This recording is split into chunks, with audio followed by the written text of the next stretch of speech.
Assalamualaikum warahmatullahi wabarakatuh. Perkenalkan, nama saya Nur Elia Fadila dari kelompok 1 kelas 3B. Di sini saya akan memaparkan mengenai hasil laporan observasi dari kelompok saya mengenai Bina Gerak pada anak autis yang bertempat di SLB Negeri 1 Goa. Berikut pemaparan laporan dari saya. Baik, adapun latar belakang dari laporan observasi kelompok saya. Latar belakangnya, perkembangan motorik adalah proses peningkatan kemampuan gerak dari yang sederhana menuju kompleks, di mana anak autis sering mengalami kesulitan koordinasi dan keseimbangan yang mempengaruhi perkembangan motoriknya. Bina Gerak membantu meningkatkan kemampuan motorik, konsentrasi, dan regulasi emosi lewat latihan terstruktur pada anak autis. Kelompok kami melakukan observasi di SLB Negeri 1 Goa dikarenakan di SLB tersebut terdapat tenaga pendidik yang berpengalaman dan jumlah siswa autis yang representatif. Selanjutnya mengenai lokasi dan waktu observasi. Kami melakukan observasi di sekolah SLB Negeri 1 Goa dengan nama kepala sekolah Bapak Mursalam M, SPD MM. Tempat kegiatan kami melakukan observasi itu di ruangan kelas khusus anak autis. Alamat sekolah Jalan Kacong Dengwala nomor 52, Kabupaten Goa, Sulawesi Selatan. Kami melakukan observasi dalam 2 hari. Untuk hari pertama dilakukan pada hari Selasa tanggal 7 Oktober tahun 2025 pada pukul 8.00 sampai pukul 9.00 waktu Indonesia Tengah, dan kemudian pada hari kedua dilakukan pada hari Rabu tanggal 8 Oktober tahun 2025 pada pukul 8.30 sampai 10.00 waktu Indonesia Tengah.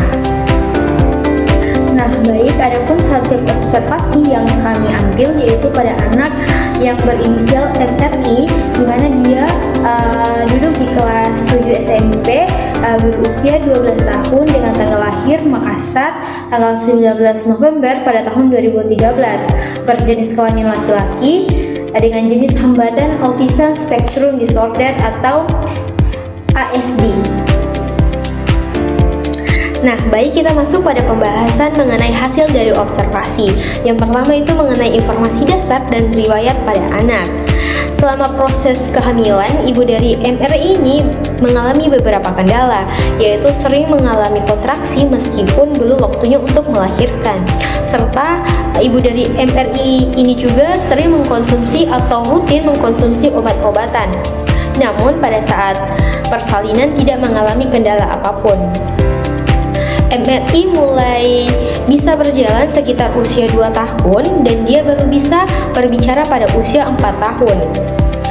Pada usia 8 tahun juga MRI pernah mengalami demam tinggi sehingga memerlukan penanganan yang cepat oleh dokter anak.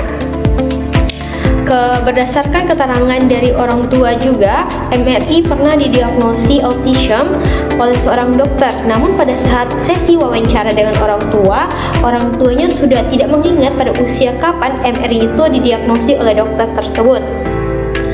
Selanjutnya, MRI pernah mengikuti terapi okupasi pada saat masih duduk di taman kanak-kanak. Namun untuk saat ini dia tidak menjalani terapi apapun. Keluhan utama yang mengkhawatirkan oleh orang tua pada MRI adalah belum bisa mengurus dirinya sendiri, dan MRI juga sering menyakiti dirinya sendiri pada saat dia mengalami tantrum. Dalam hal konsumsi makanan, MRI juga dilarang oleh dokter untuk mengkonsumsi makanan yang mengandung ayam.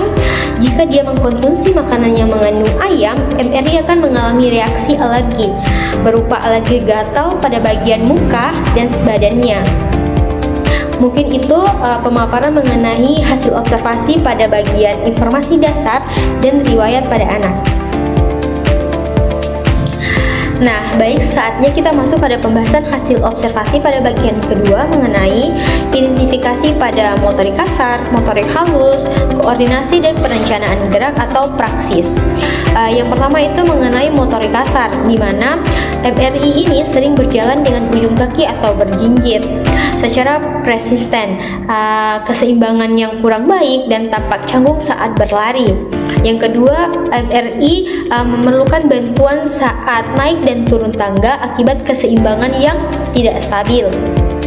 Yang ketiga, sering menabrak orang saat dia berjalan, sulit menjaga keseimbangan saat berdiri satu kaki, dan postur tubuh MRI pada saat duduk itu sering membungkuk dan terlihat lemas. Keempat, MRI menghindari aktivitas fisik besar seperti melompat atau berputar. Dia sering menolak mengikuti kegiatan senam dan menunjukkan perilaku yang tantrum apabila suasana yang ramai. Kemudian yang terakhir, melakukan gerakan berulang saat dia stres dan tantrum seperti membenturkan kepalanya di meja atau membenturkan tangan di kepala. Kemudian motorik halusnya, MRI ini kesulitan memegang pensil dengan benar sehingga untuk menulisnya kurang baik. Kedua, bisa memegang gunting tapi MRI belum bisa memotong dengan garis yang dituju.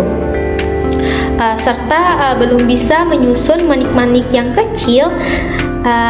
Kemudian dia belum bisa membuka atau menutup kancing baju dan resleting, kesulitan memegang sendok atau garpu sehingga makanan yang dia makan itu sering terjatuh dan berceceran. Dan terakhir, gerakan tangan yang kaku saat menyusun balok dan puzzle, bisa memegang benda-benda kecil tanpa dia menjatuhkan benda tersebut. Serta MRI ini juga sensitif terhadap tekstur tertentu, misalnya plastisin. Dia sering menolak untuk memegang plastisin. Baik, selanjutnya yang terakhir itu mengenai koordinasi dan perencanaan gerak atau praksis, di mana MRI bisa meniru gerakan sederhana, namun dia sulit menggabungkan urutan gerakan tanpa dicontoh, membutuhkan waktu yang lama untuk mulai sesuatu tindakan.